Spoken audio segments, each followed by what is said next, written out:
Alors, il y a des journées plus difficiles que d'autres, c'en est une aujourd'hui. Il y a des, il y a un niveau technique. Vous savez, on fonctionne avec les plus récentes technologies pour vous présenter cette émission quotidienne. Quand ça fonctionne, ça va bien. Quand ça fonctionne moins bien, c'est plus difficile. Alors, merci à Jean Carbonneau. Là. Je lève mon chapeau là, parce qu'au niveau de la production et de la réalisation de l'émission, c'est pas toujours évident. Donc, salut mon Jean, lâche pas. Hein? Il est toujours derrière la caméra. Des fois, même depuis quelque temps, il est devant la caméra. Il nous réalise quelques reportages. Alors, merci là, à Jean Carbonneau pour son excellent travail derrière ces équipements qui, des fois, nous font défaut. Et là, je l'ai mentionné tout à l'heure, on a des problèmes de son. Ce n'est pas nous, c'est plutôt notre diffuseur Cogeco. Alors, on va communiquer avec eux là, pour régulariser la situation. On nous a informé du problème et on va régulariser la situation pour l'émission de demain. Maintenant, je vous rappelle là, que le Comité des usagers Montmagny-Lillet a reçu le prix national d'excellence pour sa revue Le Vilien. Donc, félicitations à vous, tout le monde là, qui met la main à la pâte là, pour le Comité des usagers Montmagny-Lillet pour bien informer la population. La CDC ici, Montmagny-Lillet, menée par une main de maître qui est Guy Drouin, dépose un ambitieux plan d'action pour 2024-2025. La table des intervenants loisirs scolaires de la Château-Appalaches fête déjà ses 30 ans.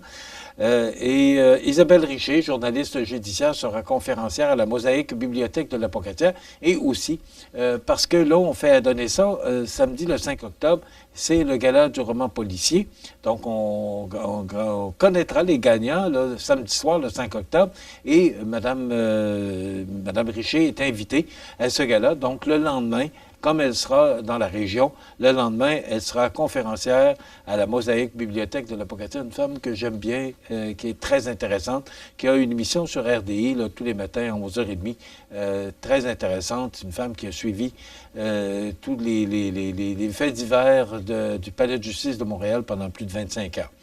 Et le célèbre joueur de baseball, Pete Rose, qui s'est éteint hier à l'âge de 83 ans.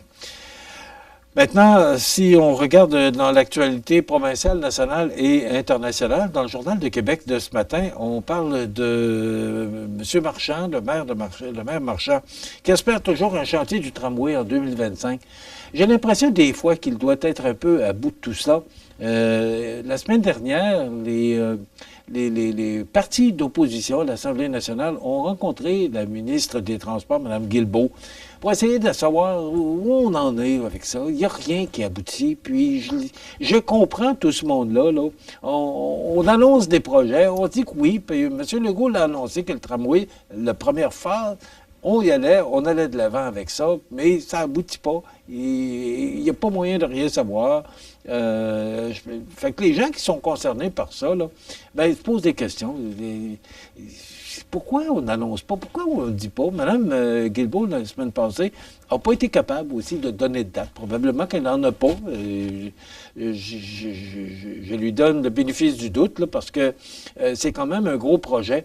Il y a beaucoup de monde impliqué là-dedans. Là. Mme Guilbeault est ministre, là, mais elle n'est pas impliquée là, directement dans tout ce qui se passe là, par rapport à la présentation là, ou la préparation de ce plan d'action. Et c'est pas simple aussi. Je la défends pas, mais je comprends là, que comme ministre, elle essaie tant bien que mal là, de donner l'information qu'elle a, si elle en a.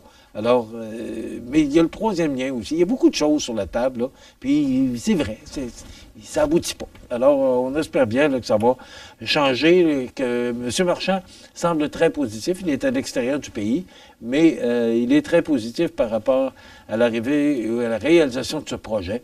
Le troisième lien, on en a parlé la semaine dernière avec le comité et la Chambre de commerce Kamouraska-Lillet qui supporte pleinement là, ce projet-là de troisième lien parce que le troisième lien, même s'il est tout près de Monseigneur-Bourget ou peu importe, ça va nous donner, nous, à Montmagny, et également jusqu'en Gaspésie. Il faut s'attendre que ça va avoir des retombées économiques extrêmement importantes.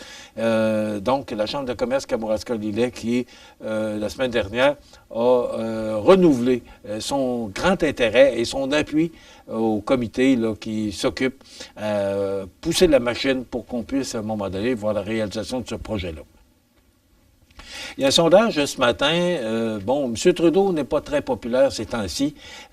Si on avait des élections demain matin, les intentions de vote au Canada sont pour le Parti conservateur du Canada, M. Poilievre, 50 % le NPD, 22 % les libéraux, 19 Parti vert, 5 et le Parti populaire du Canada, là, avec 3 % avec Maxime Bernier, le chef du Parti populaire du Canada. Donc, M. Trudeau là, est troisième au Canada, alors qu'il est deuxième au Québec. Et là, je vous dirais que pour le Parti conservateur du Canada, les intentions de vote fondent pour le Québec avec 22 % 37 % pour le Bloc québécois. On le sait que M. Blanchette le vent dans les voiles ces temps-ci et il a un peu aussi des commandes là, par rapport à ce qui se passe à la Chambre des communes. Il a lancé un ultimatum à M. Trudeau là, parce qu'il y a 2 projets de loi qui voudraient qu'ils soient présentés là, au cours des prochains jours.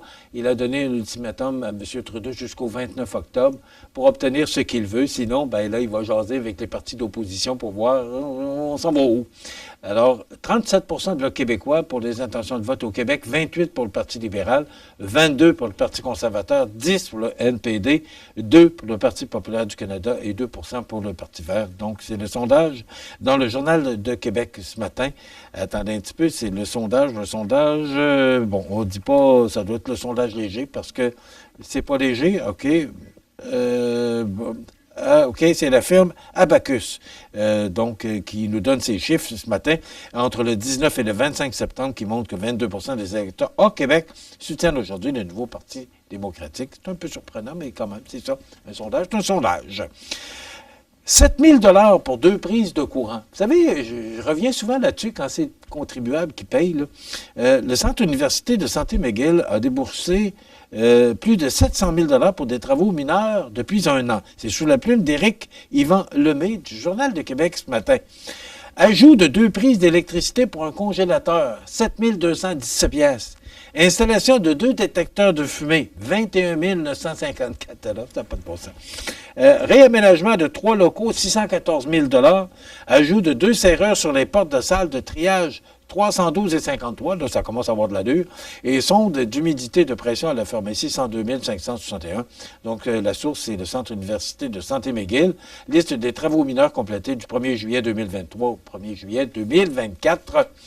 2 détecteurs de fumée, 22 000 $ pour installer ça. Moi, je serais prêt à en installer des détecteurs de fumée à ce prix-là. C'est un peu, il y a bien d'autres choses. Il y a la grève au port de Montréal là, qui paralyse 40 % là, du trafic de contenu.